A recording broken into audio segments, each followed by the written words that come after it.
Alors, comment est-ce que vous voulez mettre ça en pratique quand vous êtes à ce poste-là alors que vous n'avez pas choisi? On vous a choisi. Pas pour vos convictions, pas pour votre savoir-faire, pas pour votre expertise, pas pour votre parcours, mais parce que vous êtes capable de préserver les intérêts de ceux qui vous ont mis là. Alors quand ils ne veulent plus de vous, ils prennent votre cireur de chaussures pour vous remplacer. C'est une insulte à nul autre pareil. Il n'y en a pas. Et on se retrouve donc face à ça. On manque le respect à tout le monde. Quand des gens peuvent venir publiquement, on est qui partout. La femme du président de la République sort avec son secrétaire général. C'est choquant, ça fait mal au cœur. Ça a commencé comment? Supposons que ce ne soit pas vrai. Et je crois que ce n'est pas vrai. Comment fait-on? Comment faites-vous? Comment faisons-nous pour que de tels propos puissent se retrouver à la place publique, que la femme d'un chef d'État, d'un patriarche, d'un père de famille, Paul Biya, on accuse cette femme-là de coucher avec le secrétaire général de son mari. Mieux, la même femme, on vous fait comprendre, non. Non seulement elle couche avec le secrétaire général, elle couche aussi avec le footballeur national et international. C'est pour ça qu'il y a les guéguerres entre eux. Qu'est-ce qui a favorisé de telles supputations? Vrai ou fausse? Qu'est-ce qui peut favoriser un tel comportement à indexer la femme d'un président alors que le président est même encore en vie, en fonction? Ils sont mariés, ils ne sont pas divorcés. On accuse la femme du président de sortir avec elle, de sortir avec elle. Il n'y a aucun démenti. Rien n'est fait. Alors, comment voulez-vous qu'on respecte un système pareil qui détruit les valeurs traditionnelles, les valeurs culturelles, les valeurs éducationnelles dans notre pays? Les codes de vie, on détruit tout.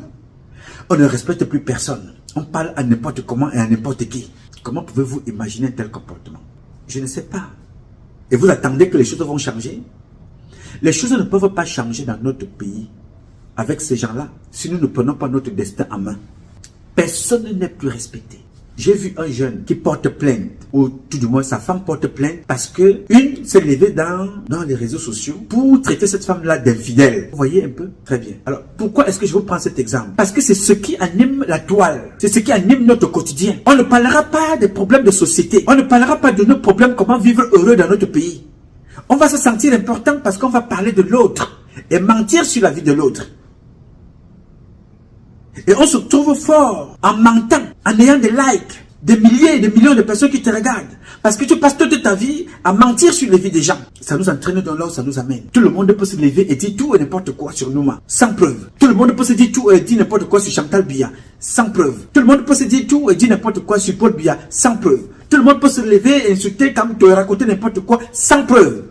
Je ne dis pas ici que la critique n'est pas importante. Elle est même recommandée dans un espace public et démocratique. Mais il faut qu'elle soit justifiée, avec des preuves à l'appui. Mais pourquoi ce comportement-là on court? Ils ont court parce que c'est une arme qui sert un régime imposteur et dictatorial qui vit des cancans, qui vit de l'imposture, qui vit des cancans, des lésions dites, de la diversion, des faits divers. Ça occupe le temps. On ne se posera pas la question pourquoi nous n'avons pas de l'eau, de l'électricité, le courant, la sécurité, l'emploi. On va donc baigner dans l'inceste, la dépravation de mœurs, l'homosexualité, le sodomifiant, l'homosexualité, les papa et les maman. Ça veut dire automatiquement que quand tu entends que quelqu'un a volé, on dit que non, mais attention, il a volé combien? Non, il a volé 8 millions. Oh mon, toi aussi. Tu penses que, moi je pensais que tu m'aurais dit qu'il a volé 1 milliard, 2 milliards, tu sais pas quoi c'est. On banalise tout. L'unité de vol devient le milliard dans notre pays. On banalise tout. Tel a couché avec sa fille. Ah, mais non, toi tu parlais de quoi? Ça c'est rien. Ma gloire on doit. You know? Tu parlais du fait que tu as couché avec... Mais tu parles de quoi? Mais ça, c'est normal. Ma gloire, on doit le recteur de l'université 1. Mais lui-même, il fait pareil. On dit que c'est sa fille. On dit que non, ce n'est pas sa fille adoptive. Même il couche avec elle, il n'est pas marié. Non, mais moi, tu étais là-bas, je connais comment ça se passe. Non, mais bon, tu sais... On banalise tout, c'est devenu normal. Coucher avec leurs propres enfants. Alors, comment voulez-vous qu'on se lève? Comment voulez-vous qu'on travaille? Comment voulez-vous qu'on construise? Comment voulez-vous que, pendant que les pays sont en train... Le monde est en train de se... 1884, 1885 est en train de se remettre sur place, encore en ce moment. Les populations, les États, les pays sont en train de se repositionner pour les influences des uns et des autres. Mais nous sommes encore derrière qui a couché avec sa fille, qui couche avec sa fille, parce que c'est devenu normal. Et non, la femme de qui couche avec la femme de qui, les partouzes. Voilà notre niveau. Voilà le niveau du Cameroun. Pendant que l'OAS a compris très loin ce qui arrive, ils ont décidé de se mettre en bloc.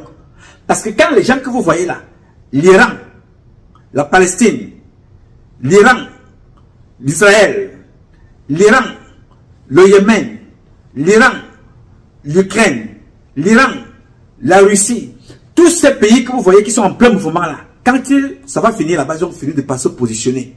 Ils ont fini de faire la paix. Qui connaît qui est qui? Ça, c'est la lutte de positionnement.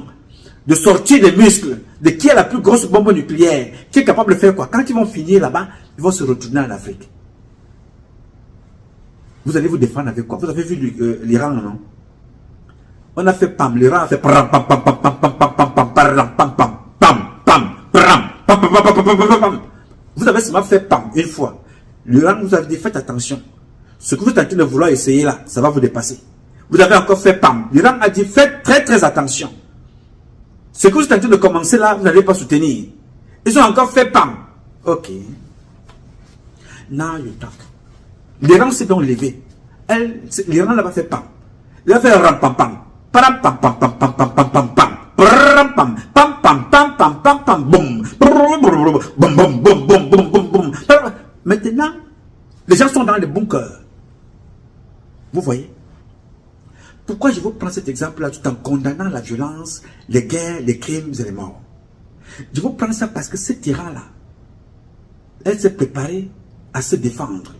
L'Iran s'est préparé à se défendre. Nous, quand ça arrivera demain, vous allez vous défendre avec quoi? Tous les budgets militaires ont été volés par des militaires qui sont devenus tous des milliardaires. Des militaires sur qui on comptait sont devenus des aristocrates. La plus grande section des sodomifiants, après la fonction publique des hommes, des ministres là, ce sont des militaires qui ont pris le relais. Les plus grands prostitués, on les trouve dans l'armée. Les plus gros malades sont dans l'armée. Les plus grands sodomifiants sont dans l'armée. Avec quelle armée allons-nous battre si jamais nous sommes attaqués? Avec quelle armée?